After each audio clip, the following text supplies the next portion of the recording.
Desde hace casi un siglo, la ciencia se ha hecho una pregunta clave. ¿Es posible enseñar a las máquinas a pensar? Y fíjense, muchos de los dilemas que nos preocupan hoy con la inteligencia artificial, pues no son nada nuevos. Son parte de una historia mucho, mucho más larga. Y todo, absolutamente todo, arranca con esta pregunta. Parece simple, pero es increíblemente profunda.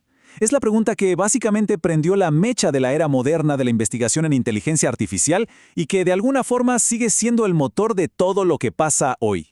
Quien la puso sobre la mesa fue el científico británico Alan Turing, allá por 1950. Y para que nos demos una idea del contexto, esto fue justo al inicio de la Guerra Fría. Imagínense, una época de competencia tecnológica y política al máximo. Con esa pregunta, Turing, sin saberlo, estaba preparando el terreno para una búsqueda que cambiaría el mundo. Y es que no es una exageración decir que esa pregunta ha sido el combustible para los últimos 70 años de todo, de innovación, de ambiciones gigantescas y claro, de un debate que hoy está más vivo que nunca. Bueno, vamos a empezar por el principio, por el mismísimo origen, donde se plantaron las primeras semillas de lo que hoy conocemos como inteligencia artificial. A ver, para intentar responder su propia pregunta, Turing se inventó algo que llamó el juego de la imitación, que hoy conocemos como el test de Turing. La idea es bastante ingeniosa, ¿eh? Miren, un juez humano habla por texto con otros dos participantes, sin verlos. Uno es una persona y el otro es una máquina. Si al final de la conversación el juez no puede decir con seguridad cuál es cuál, ¡boom!, se considera que la máquina pasó la prueba, que en cierto modo piensa. Pero lo que es de verdad increíble, casi profético, es que Turing ya estaba pensando en lo que hoy llamamos machine learning o aprendizaje automático. Él se imaginó máquinas que no solo seguían instrucciones, sino que aprendían como lo hace un niño. Es decir, que empiezan como un cuaderno con las páginas en blanco y poco a poco, con la experiencia, con los datos, van llenando esas páginas de conocimiento. Bueno, avanzamos un poco en el tiempo. Para 1956 ya se había acuñado oficialmente el término inteligencia artificial.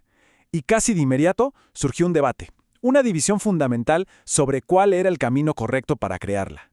El campo se partió, básicamente, en dos grandes bandos. Por un lado teníamos a los simbolistas. Su idea era, digamos, más directa. Si queremos que una máquina sea inteligente, hay que enseñarle las reglas, como un gran libro de instrucciones. Codificaban el conocimiento humano en la máquina, ¿no? Y luego en la otra esquina estaban los conexionistas. Ellos decían, no, el camino es imitar al cerebro humano. Querían crear redes neuronales para que las máquinas aprendieran por sí mismas. Por mucho tiempo ganaron los simbolistas, más que nada porque su enfoque era más fácil de manejar con la tecnología de ese momento. Pero ojo que la emoción por el enfoque de los conexionistas era enorme. Miren esta cita del New York Times de 1958 sobre el perceptrón, una de las primeras redes neuronales. Decían que en el futuro podría caminar, hablar, ser consciente, o sea, el hype era total. El problema es que esta visión tan optimista se dio de bruces con la realidad. Simplemente no había ni el poder de cómputo ni la cantidad de datos necesarios. Y claro, como era de esperarse, ese entusiasmo inicial se desplomó, la emoción se fue apagando y la inteligencia artificial entró en una etapa oscura, en un largo periodo de dudas y, lo más importante, de recortes de presupuesto. Una de las críticas más fuertes que surgieron por ahí de los años 70 fue algo llamado la explosión combinatoria. Suena complicado, pero la idea es sencilla. Los críticos decían, claro, su inteligencia artificial funciona bien en un juego de mesa, donde las reglas son fijas. Pero en el mundo real, la cantidad de posibilidades, de variables, es tan gigantesca que los sistemas basados en reglas simplemente no daban abasto, colapsaban. Y todo esto nos llevó a lo que se conoce como los inviernos de la IA. Hubo al menos dos muy marcados. Básicamente, fueron épocas en las que la gente pensaba que esto de la IA era puro humo, mucha promesa y pocos resultados reales. Pero, irónicamente, fue justo en ese mundo de los juegos, tan criticado, donde la inteligencia artificial iba a preparar su gran regreso. Y vaya, que lo hizo de una forma espectacular. Aquí tenemos dos momentos que son clave para entender la evolución. Primero, 1997. Deep Blue de IBM le gana al campeón mundial de ajedrez Garry Kasparov. ¿Cómo lo hizo? A pura fuerza bruta. Calculaba millones de jugadas por segundo. Ahora saltemos casi 20 años al futuro, a 2016. AlphaGo de Google vence a Lee Sedol, el campeón de Go, un juego infinitamente más complejo. Y aquí está la gran diferencia. AlphaGo no ganó por fuerza bruta, Ganó porque aprendió a jugar, descubriendo estrategias nuevas por sí misma. Este nuevo éxito de las redes neuronales como la de AlphaGo fue la antesala. Estaba preparando el escenario para lo que sería el avance más grande en la historia reciente de la inteligencia artificial. Y ese momento llegó en 2017. Unos investigadores de Google publicaron un artículo con un título que parece simple: Atención es todo lo que necesitas. Pero ese artículo era una bomba. Presentaba una nueva arquitectura llamada Transformer, que es, ni más ni menos, la base de casi todas las herramientas que nos maravillan hoy. A ver, para entender cómo funciona, hagamos un ejercicio rápido. Leamos esta frase. El banco está cerrado. ¿Qué significa banco aquí? Pues lo más seguro es que estemos pensando en un banco de dinero, una institución financiera, ¿cierto? Ok, ahora leamos esta otra. Me senté en el banco del parque.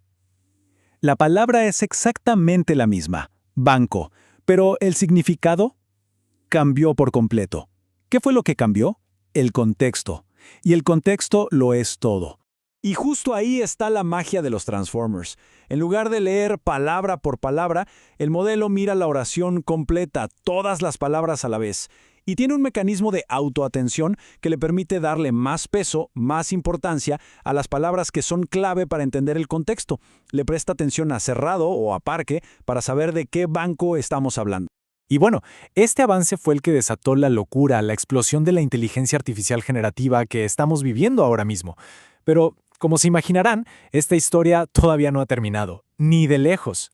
Porque a pesar de que hacen cosas que parecen magia, los modelos más potentes de hoy todavía tienen retos gigantescos por delante. Les falta sentido común, no entienden de verdad la causa y el efecto. Su costo ambiental es altísimo, consumen cantidades brutales de energía y agua. Y entre otras cosas, necesitan ser mucho más eficientes. Y con todo esto llegamos al gran debate de nuestros días, la pregunta del millón. ¿Estamos de verdad en el camino a crear una superinteligencia, algo que nos supere? ¿O lo que tenemos es, como dicen algunos críticos, un loro estocástico? O sea, un sistema súper sofisticado que es muy bueno para imitar patrones, pero que en el fondo no entiende nada de lo que dice.